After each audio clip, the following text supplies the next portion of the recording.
Morning class, welcome to the biology class. Today we will discuss the next topic, which is coordinated action.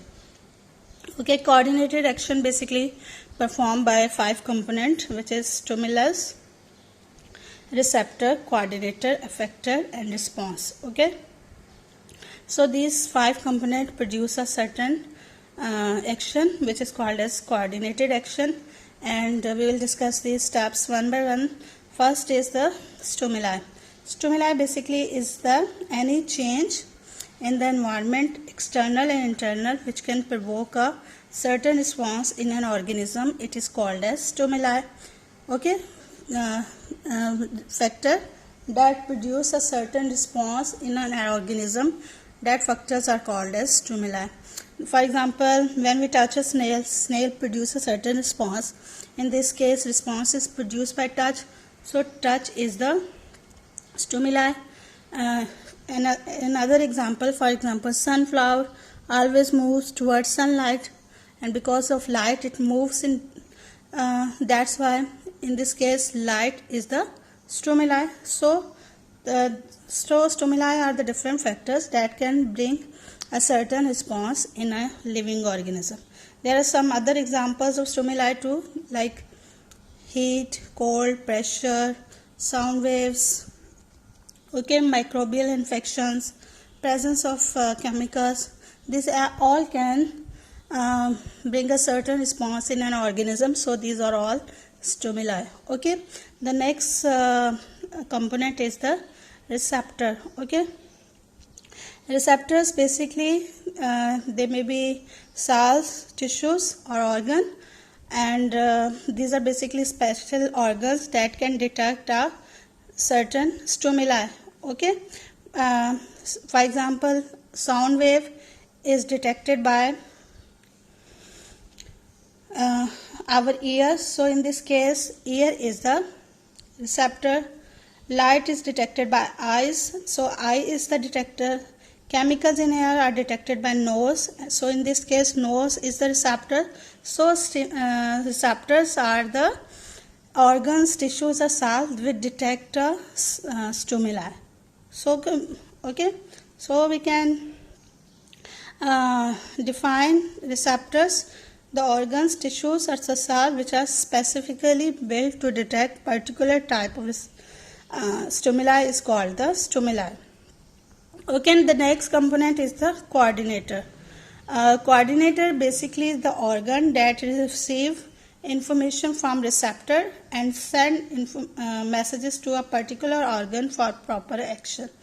Basically, coordinators are very important part of the coordinated action.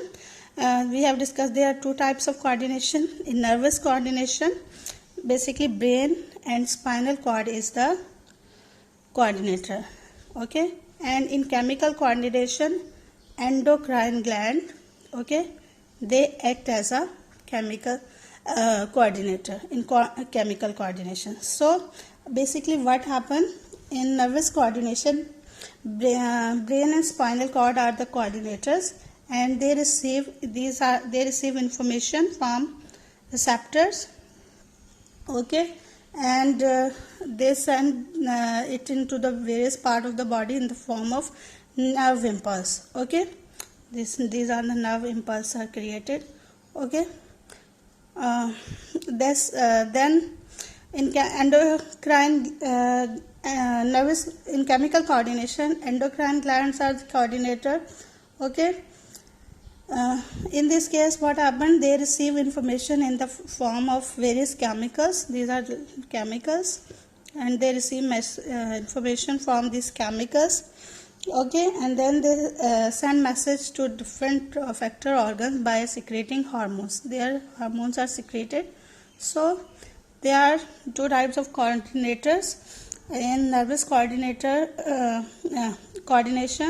brain and spinal cord are coordinator, and in chemical coordination, endocrine glands are the coordinator. Okay, next is the effectors. Effectors are basically the parts of the body which receive messages from coordinator and then produce a response. The response which is produced by certain organs, they are called as tissues, they are called as effectors. Okay, for example, in nervous coordinator, effectors are muscles or glands. Okay, there are different muscles and glands, they act as a effectors. Okay, in chemical coordinator, there are different types of effectors like bones, liver, nephron, hormones, they all are the effectors. Okay, so we can say that these are the effectors which can produce a particular response. Okay, I think next one is the response. Response basically when we particular response is produced at the end when person get certain for example, on receiving the message from coordinator, the effector perform action. The action is basically called the response. For example, when we pull our hand, when we touch from something hot object, in this case, pulling of our hand is our response. Similarly, when the sunflower move from sunlight, in this case, movement of sunflower is the response. Okay. Basically, nervous coordination produce immediate and short-living responses, while chemical coordination produce strong, slow but long-living responses. So these are the figure which shows the coordinated action by nervous coordination, and this is by chemical coordination. Okay. Learn it very carefully. It's very important topic. From papers point of view definition आ जाती हैं. For example receptors की, coordinator के, factors की, responses की, stimuli की, सबकी, और लॉन्ग क्वेश्चन में भी आ सकता है. तो इट्स वेरी इंपॉर्टेंट. फिगर्स के साथ इसको, डायग्राम्स के साथ इसको अच्छे से प्रैक्टिस करें. और ओके, अल्लाह हाफ़िज़.